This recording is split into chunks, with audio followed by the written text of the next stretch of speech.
ଆଜି ଥିଲା ଶ୍ରାବଣର ପ୍ରଥମ ସୋମବାର। ଗତ ରାତି ପ୍ରବଳ ବର୍ଷା ହେଇକି ଲାଇନ୍ ବି କଟିଥିଲା। ଏ ଯାହା ସବୁ ବିଭିନ୍ନ କାରଣରୁ ମୁଁ ସକାଳୁ ଟିକେ ଡେରିରେ ଉଠିଥିଲି। ଯାହା ହଉ ଶିବ ବେଲପତ୍ର ହରିକା ତୋଳିକି ଥୋଇ ଦେଇଥିଲା, କାହିଁକିନା ସେ ଜାଣିଗଲାଣି ପ୍ରାୟ ପ୍ରତି ସୋମବାର ମୁଁ ମାଳ ଗୁନ୍ଥେ। ପୁଅ ପହଞ୍ଚିଲା ବେଳକୁ କିନ୍ତୁ ଆଜି ମୁଁ ମାଳ ସାରିପାରିନଥିଲି। ତରବର ହେଇକି ମାଳଟି ଗୁନ୍ଥି ମୁଁ ତା ହାତକୁ ବଢ଼ଉଥିଲି ସତ, କିନ୍ତୁ ଭାବୁଥିଲି ସବୁ ଅନ୍ୟ କଥା। ତାକୁ ମାଳ ଦେଇ ସାରିଲା ପରେ ପୁଣି ଯେଉଁ ମାଳଟି ଗୁନ୍ଥିଲି, ମୋର ନୀତିଦିନିଆ ମାଳ, ସେଥିରେ ପାଇକିରା ଫୁଲ ମିଶାଇକି ଗୁନ୍ଥିବାର ଥିଲା। ଆଉ ତାକୁ କାଟି ସାଇଜ୍ କରି ଗୁନ୍ଥିଲା ବେଳକୁ ବହୁତ ଡେରି ହେବ। ମୁଁ ତାଙ୍କୁ ଡାକିଲି, ସେ ମୋତେ ଟିକେ ସାହାଯ୍ୟ କଲେ। ସେତିକିବେଳେ ମୋ ମନରେ ଗୋଟେ ଭାବନା ଆସିଲା, ଗୋଟେ ନିର୍ଦ୍ଦିଷ୍ଟ କାମ ପାଇଁ ଜଣେ ବ୍ୟକ୍ତି ମନରେ ଦୃଢ଼ତା ଆଣେ, କିନ୍ତୁ ସେଇ ଦୃଢ଼ତାକୁ ସଫଳ ରୂପାୟନ ଦେବା ପାଇଁ କେତେ ଜଣଙ୍କର ସହଯୋଗ କେତେ ଅଧିକ ଦରକାର। ସେଥିପାଇଁ କେବେ ବି ଏକା କିଛି କାମ କରି ହୁଏ ନାହିଁ। ଏଇ କଥା ଭାବୁ ଭାବୁ ମୁଁ ପୁରୀ ଯିବା ଦିନର ଘଟଣା ସବୁ ମନେ ପକାଉଥିଲି। ଆଉ ଭାବିଲି ଏଇ କଥା ବି ଆପଣଙ୍କୁ ନିହାତି କହିବା ଉଚିତ ହେବ। ଆଜି ପର୍ଯ୍ୟନ୍ତ ତ ମୁଁ ପୁରୀ ଯିବାର ସବୁ ବିବରଣୀ ଦେଇଛି। ଏଇଟା ମୋର ଶେଷ ରଥଯାତ୍ରା ଉଦ୍ଦେଶ୍ୟରେ ପୁରୀ ଯାତ୍ରା। ଆମେ ମା ପୁଅ ଶନିବାର ଦିନ ସନ୍ଧ୍ୟାବେଳେ ପୁରୀ ଉଦ୍ଦେଶ୍ୟରେ ବାହାରିଲୁ। ଗତ ବର୍ଷ ବି ମୁଁ ଏଇ ପୁଅ ସାଙ୍ଗରେ ହିଁ, ଚୁଙ୍ଗା ସାଙ୍ଗରେ ହିଁ ଯାଇଥିଲି ସୁନାବେଶ ଦେଖିବାକୁ। ଗତ ବର୍ଷର ସୁନାବେଶ ଦର୍ଶନ ମୋ ଜୀବନର ପ୍ରଥମ ସୁନାବେଶ ଦର୍ଶନ ଥିଲା। ଆଉ ସେଇ ସୁନାବେଶ ଦର୍ଶନ କରିବା ପରେ ହିଁ ମୁଁ ଏକାଦଶୀ ବ୍ରତ ପାଳନ କରିବା ଆରମ୍ଭ କରିଥିଲି। ସେଇଟା ମୁଁ ଗୋଟେ ବର୍ଷ ପୂରଣ କଲି। ମାତ୍ର ଗୋଟିଏ ଏକାଦଶୀରେ ମୁଁ ଖାଇ ଦେଇଥିଲି ଟାଙ୍ଗି କାକେରା। ସେ କଥା ବି ଆପଣମାନଙ୍କୁ କହିଛି। ମନରେ ଗୋଟେ ଭାବନା ଆସିଲା, ସତରେ ଜଗା କାଳିଆ ସୁନାବେଶରେ ଭାରି ସୁନ୍ଦର ଦେଖାଯାଆନ୍ତି। ସିଏ ତ ସବୁଥିରେ ସୁନ୍ଦର ଦେଖାଯାଆନ୍ତି, ଯେହେତୁ ସୁନାବେଶଟା ବହୁତ ବିରଳ, ସେଥିପାଇଁ ବୋଧେ ଏତେ ମନଲୋଭା ଦିଶୁଥିଲେ ଯେ ପୁଣି ଥରେ ଏ ବର୍ଷ ଯିବା ପାଇଁ ଇଚ୍ଛା ହେଲା। ଆଉ ପରଦିନଟା ଯେହେତୁ ରବିବାର ଅଛି, ବିଶ୍ରାମ ନେବା ପାଇଁ ଗୋଟେ ସୁଯୋଗ ଅଛି। ପୁଅ କହିଲା, ତୁ ଯା କି ନ ଯା ବୋଉ, ମୁଁ ଯିବି। ଆଉ ପୁଅ ଗଲେ ସେ ବାଇକ୍ରେ ହିଁ ଯାଏ, କାହିଁକିନା ବାଇକ୍ରେ ଯିବାଟା ଟିକେ ସୁବିଧାଜନକ ହୁଏ, ଖର୍ଚ୍ଚ ବି କମ୍ ହୁଏ। ବାଇକ୍ଟାକୁ ବହୁତ ବାଟ ଯାଇପାରେ, ମାନେ ମନ୍ଦିର ଆଡ଼କୁ ବା ରଥ ଆଡ଼କୁ। ମୁଁ କହିଲି, ମୁଁ ତୋ ସାଙ୍ଗରେ ଯିବି। ସେ ବି ମୋତେ କହିଥିଲା, ହଁ ମୁଁ ନେବି। ଗଲୁ ଆମେ ଯାଇକି ଚନ୍ଦନପୁର ପୂର୍ବରୁ ଏମିତି ଭିଡ଼ ହେଲା ଯେ ମାନେ କ'ଣ କହିବି। ଆମ ମନରେ ଯେଉଁ ଭାବନା, ବୋଧେ ସମସ୍ତଙ୍କ ମନରେ ସେଇ ଭାବନା। ଆଉ ବହୁତ ଜଣ ବହୁତ ଛୋଟ ପିଲାଙ୍କୁ ବି ସାଙ୍ଗରେ ନେଇକି ଯାଉଥିଲେ। ସେମାନଙ୍କୁ ଦେଖୁଥିଲି। ରାସ୍ତା କଡ଼ର କିଛି ଅଘଟଣ ବି ମୋ ଆଖିରେ ପଡ଼ିଥିଲା। ଭାରି ବିବ୍ରତ ଲାଗୁଥିଲା। ଭାବୁଥିଲି, ମହାପ୍ରଭୁ, ମୁଁ ପୁଣି ଏଇ ଭିଡ଼ ଗହଳିରେ ଆଉ ଥରେ ଯେଉଁ ସୁନାବେଶ ଦେଖିବାର ଇଚ୍ଛା, କ'ଣ ମୋର କିଛି ଭୁଲ ହେଇଗଲା କି? ଯଦି ମୋର ଭୁଲ ହେଲା, ତୁମେ ମୋତେ ରୋକିଦେଲନି ନା। ଆମେ ଏ ଭିଡ଼ରୁ ଆଉ ବାହାରି ପାରିବୁ ନା କ'ଣ? ଇଏ ଗୋଟିଏ ଗୁଳାରେ ଆମେ କେମିତି ମନ୍ଦିରକୁ ଯାଇ ପହଞ୍ଚିଯିବୁ, ସେଇଟା ମୁଁ ପ୍ରାର୍ଥନା କରୁଥିଲି। ପୁଅ ଭାରି ଦକ୍ଷତାର ସହିତ ସେ ଭିତରେ ଗାଡ଼ି ଚଲାଉଥିଲା। ଗୋଟେ ଗୋଟେ ଇଞ୍ଚ ଘୁଞ୍ଚିବା ପାଇଁ, ଏଇଟା ଦେଖନ୍ତୁ ଗୋଟେ ସ୍ୱର୍ଗଦ୍ୱାରକୁ ଯାଉଛି ସେ ଗାଡ଼ି, ଶେଷ ଯାତ୍ରା ଗାଡ଼ି। ସେମିତି ଗାଡ଼ି ବି ବହୁତ ଥିଲା। ଆଉ ପୋଲିସ ଭାଇମାନେ ସହାୟତା ଦେଇକି ସେ ଗାଡ଼ିକି ବାହାର କରିଦେଉଥିଲେ। କିଛି ଲୋକ କିନ୍ତୁ ସେଇ ଗାଡ଼ି ପଛରେ କେମିତି ପଳେଇ ଯିବେ, ଜାମ୍ଟା କେମିତି ହୁଏ କି? ଆମେ ଯେଉଁମାନେ ଗାଡ଼ି ଚଲାନ୍ତି, ଆମର ବି ବହୁତ ଭୁଲ ରହେ। ଖାଲି ଶୃଙ୍ଖଳା ରହୁନି କହିଲେ କ'ଣ ହେବ? ଆମେ ନିଜେ ଯଦି ଶୃଙ୍ଖଳିତ ହେବା, ତାହେଲେ ବିଶୃଙ୍ଖଳା ଆସିବ କେଉଁଠି? ଆମ ସମସ୍ତଙ୍କର ଗୋଟେ ଇଚ୍ଛା, ଆମେ ଜଗନ୍ନାଥ ଦର୍ଶନ କରିବା। ଏଇଟା ସତ କଥା। ସେଥିପାଇଁ ଆମ ସମସ୍ତଙ୍କ ମନରେ ବ୍ୟାକୁଳତା ଅଛି, ଏଇଟା ବି ସତ କଥା। କିନ୍ତୁ ଏକଥା ବି ଆମେ ମନେ ରଖିବା ଉଚିତ ଯେ ଶୃଙ୍ଖଳିତ ଭାବରେ ଗଲେ ଆମେ ଆଉ ଟିକେ ସହଜ ଭାବରେ ଦେଖିପାରିବା। ଏଇ ଦେଖନ୍ତୁ, ଜଣେ ଗୋଟେ ପ୍ଲାକାର୍ଡ଼ ଧରିକି ଦେଖାଉଛନ୍ତି। ସେଥିରେ ଲେଖା ଥିଲା, ପୁରୀ ଆଉ 5 କିଲୋମିଟର। ସିଏ ଗୋଟେ ଜଗନ୍ନାଥ ଧ୍ୱନି କରିକି ସେ ବୋର୍ଡ଼ଟି ଦେଖେଇକି ସମସ୍ତଙ୍କ ମନରେ ବହୁତ ସାହସ ସଞ୍ଚାର କରେଇଥିଲେ। ଆଉ ସେ ପରିବେଶଟାକୁ ବଡ଼ ଜଗନ୍ନାଥମୟ କରିଦେଇଥିଲେ। ଏଇ ଦୃଶ୍ୟଟି ବି ଆମେ ଦେଖିଲୁ। ଆଉ ମାଳତୀ ପାଟପୁର ସେତେବେଳକୁ ଆମେ ଅତିକ୍ରମ କରିସାରିଥିଲୁ। ମାଳତୀ ପାଟପୁର ଅତିକ୍ରମ କରିବାର 1/2 କିଲୋମିଟର ବୋଧେ ହେବ। ମୋର ତ ପୁରୀ ରାସ୍ତା ଉପରେ ଏତେ ଦଖଲ ନାହିଁ। 1/2 କିଲୋମିଟର ଗଲା ପରେ ଗୋଟେ ଯେଉଁ ଓଭରବ୍ରିଜ୍ଟେ ଅଛି, ମାନେ ସିଧାରେ କୁଆଡ଼େ ସେ ରାସ୍ତା କେଜାଣି, ତା ବି ମୁଁ ଜାଣିନି। ତା ତଳେ ଗୋଟେ ଚାନ୍ଦିନୀ ଅଛି, ଚୌତନାଟେ। ଠିକ୍ ସେଇ ପାଖରେ ହିଁ ଆମ ମୋଟରସାଇକେଲ ଖରାପ ହୋଇଗଲା। ସେ କ'ଣ ଅତ୍ୟଧିକ ଗରମ ହୋଇଗଲା, ଯେଉଁ ଗଁ ଗଁ କରିକି ଚଲେଇଲା, ଗରମ ହେଇ ଖରାପ ହୋଇଗଲା। ପୁଅ ସେଠୁ କହିଲା, ବୋଉ କ'ଣ କରିବା? ମୁଁ ଚାନ୍ଦିନୀଟା ତ ଦେଖାଉଥିଲା। ସେ ଚାନ୍ଦିନୀ କଡ଼କୁ ଗାଡ଼ି ସାଇଡ଼୍ କରିଦେଲୁ। ସେଠି ଅନେକ ଗାଡ଼ି ବି ଖରାପ ହେଇକି ସାଇଡ଼୍ ହେଇଥିଲେ। ଖାଲି ଆମ ଗାଡ଼ି ନୁହେଁ, ବହୁତ ଗାଡ଼ି ଖରାପ ଥିଲା। ଆମେ ସେଠି ନେଇଥିବା ପାଲ ଖଣ୍ଡକ ପାରିଦେଲୁ। ସେ ପାଲ କଥା ବି କ'ଣ କହିବି। ଘରେ ଆମକୁ 2ଟା ରେନିକୋଟ୍ ଦେଉଥିଲେ। ସେ ରେନିକୋଟ୍ 2ଟା ବହୁତ ଓଜନ ଜଣାପଡ଼ିଲା। ଆମେ ଯେହେତୁ ବାଇକ୍ ନେଇଛୁ ଆମକୁ ସାଙ୍ଗରେ ହିଁ ବ୍ୟାଗ୍ଟା ଧରିବାକୁ ପଡ଼ିବ, ଗାଡ଼ିରେ ନେଲେ ସିନା ଗାଡ଼ିରେ ଥୋଇଦେବୁ।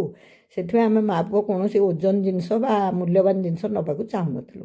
ସେଠୁ ପୁଅ କହିଲା, ବୋଉ ସେ ଯେଉଁ ତମେ ଯେଉଁ କେଦାରନାଥ ଯାଇଥିଲ ଯେଉଁ 100 ଟଙ୍କିଆ ରେନିକୋଟ୍ଟେ ଧର, ଆଉ ଯେଉଁ 20 ଟଙ୍କିଆ ପାଲ ଆମେ ପରଦିନ ଯାଇଥିଲୁ ଜରି, ସେଥିରୁ ଖଣ୍ଡେ ନେଇକି ପଳେଇବା, କାହିଁ ତ ମେଘ ହେଉନି ଆଉ। ଆମେ ସେଇଥିରୁ 2 ଖଣ୍ଡ ହିଁ ନେଇକି ଯାଇଥିଲୁ।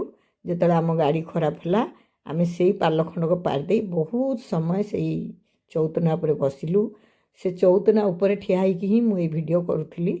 କିନ୍ତୁ ତା ଅଳ୍ପ ସମୟ ପରେ ମୁଁ ସେଠି ଗୋଟେ ଏତେ କଷ୍ଟଦାୟକ ଦୃଶ୍ୟ ଦେଖିଲି ଯେଉଁଥିରେ ମୋତେ ଆଉ ସେଠି ଭିଡ଼ିଓ କରିବାକୁ ବା କୌଣସି ପ୍ରକାର କାର୍ଯ୍ୟକ୍ରମ କରିବା ପାଇଁ ଇଚ୍ଛା ହେଲାନି। ମଝିରେ ଭାବିଲି 11ଟା 15ରେ ଆମେ ସେଠି ବସିଲୁ, ଆଉ ଜାଣିଗଲୁ ଯେ ଆମ ଗାଡ଼ି ଖରାପ। ଭାବିଲି ସାଙ୍ଗେ ସାଙ୍ଗେ ଲାଇଭ୍ କରିବି, କିନ୍ତୁ ପର ମୁହୂର୍ତ୍ତରେ ଭାବିଲି ଯେ ମୁଁ ଲାଇଭ୍ ପ୍ରୋଗ୍ରାମ୍ କରୁଥିବି, ଯଦି ପୁଅ ଗାଡ଼ି ସଜାଡ଼ି ଦେବ। କିନ୍ତୁ ବିଶ୍ୱାସ କରନ୍ତୁ 4 ଘଣ୍ଟା ପର୍ଯ୍ୟନ୍ତ ଆମ ଗାଡ଼ି ଥଣ୍ଡା ହେଲା ନାହିଁ କି ଷ୍ଟାର୍ଟ ହେଲାନି।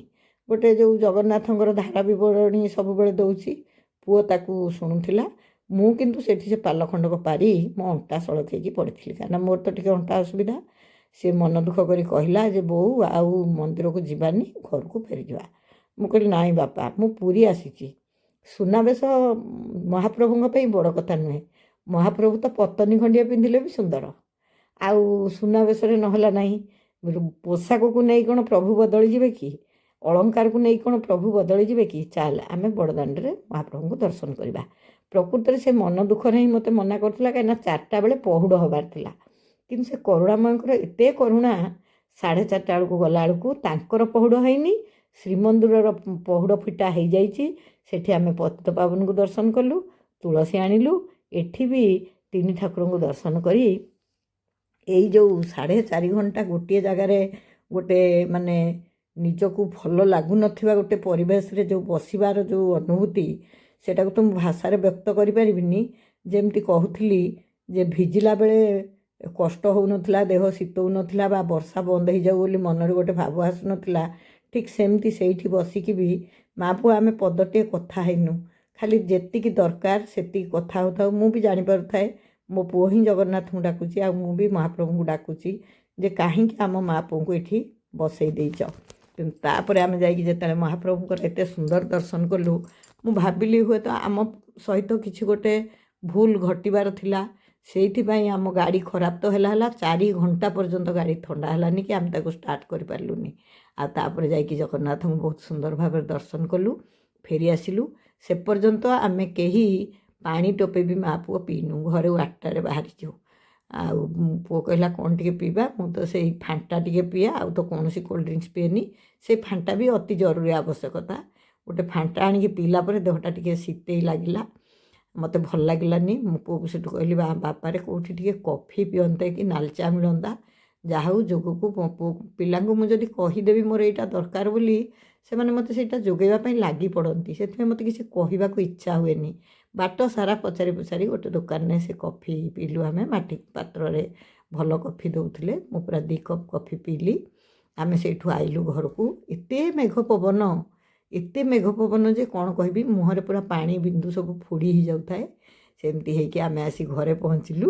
ଆଉ ମୁଁ ପିଲାମାନଙ୍କୁ ହସି ହସିକା କହିଲି, ଆରେ ମୋ ମୁହଁ ପୁରା ଆଜି ସବୁ ବର୍ଷା ମାଡ଼ରେ ଧୋଇକି ପୁରା ଧଳା ହେଇଯାଇଛି।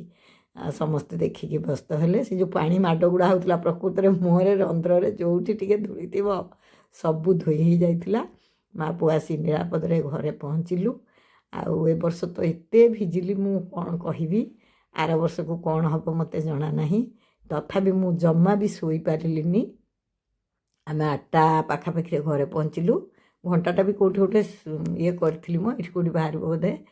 ଆଉ କାହିଁକିନା ସେଦିନ ଆମର ଥିଲା ରବିବାର, ସେ ସଂଘ ପୂଜା ଥିଲା ନୂଆପଲ୍ଲୀରେ ଜଣେ ଗୁରୁ ଭାଇଙ୍କ ଘରେ। ହଁ, 8ଟା ବାଜିବାକୁ 20 ମିନିଟ୍ ଅଛି।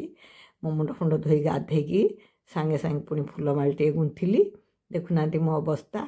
ମୁଁ ବା କହିଲି ସେ ଯେଉଁ ହଳଦିଆ ଗାମୁଛା ଖଣ୍ଡକ ନେଇଥିଲି ତାକୁ ଅଣ୍ଟାରେ ଭିଡ଼ି ଦେଇଥିଲି, ଆଉ ସେ ପାଲ ଖଣ୍ଡିଏ ଘୋଡ଼େଇ ହେଇକି ଜାକି ହେଇକି ଧରିଥିଲି। ଏତେ ପବନ ହେଲା ଯେ ବାଟରେ ସେଟା ଚିରିଗଲା। ସବୁ କାମ ସାରିକି ପୁଣି 11ଟା ବେଳେ ଆମେ ଗଲୁ ଆମ ଠାକୁରଙ୍କ ସଂଘରେ ଯୋଗଦାନ କଲୁ। ଖୁବ୍ ସୁନ୍ଦର ଆୟୋଜନ ହେଇଥିଲା। ଆମ ଆଶ୍ରମରୁ ବ୍ରହ୍ମଚାରୀ ଭାଇ ଆସି ସେଠି ସବୁ ବନ୍ଦୋବସ୍ତ କରିଥିଲେ। ଆମ ଘରେ ତ ମା ଆସିଲା ବେଳେ ଗୋଟିଏ ପୂଜାର୍ଚ୍ଚନା କାର୍ଯ୍ୟକ୍ରମ ହେଇଛି। ସେଇ ଗୁରୁଙ୍କର କୃପା ହେଲେ ଆଗକୁ ଆମେ ବି ଘରେ ଗୋଟିଏ ସଂଘାସନ ଯେଉଁ ସଂଘ କାର୍ଯ୍ୟକ୍ରମ କରିବୁ। କରିଲେ ତ ମୁଁ ଆପଣମାନଙ୍କୁ ନିଶ୍ଚୟ ଜଣେଇବି। ମୁଁ ପ୍ରତ୍ୟେକ ସଦ୍ଗୁରୁଙ୍କୁ ପ୍ରଣାମ ଜଣାଏ। ଯେମିତି ସେମାନେ ସବୁ ଗୋଟିଏ ଭାବର ମହାମାନବ।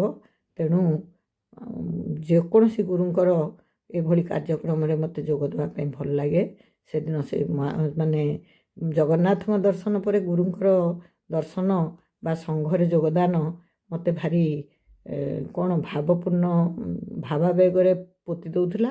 ଆଉ ଏଇ କଥାଟା ମୋତେ ହିଁ କହିଲେ କାଲି ରାତିରେ ତୁ ଜଗନ୍ନାଥଙ୍କ ପାଇଁ କାଟିଥିଲୁ, ଆଉ ଆଜି ଯିବୁ ଶ୍ରୀଗୁରୁଙ୍କର ପୂଜାର୍ଚ୍ଚନା ଦେଖିବାକୁ।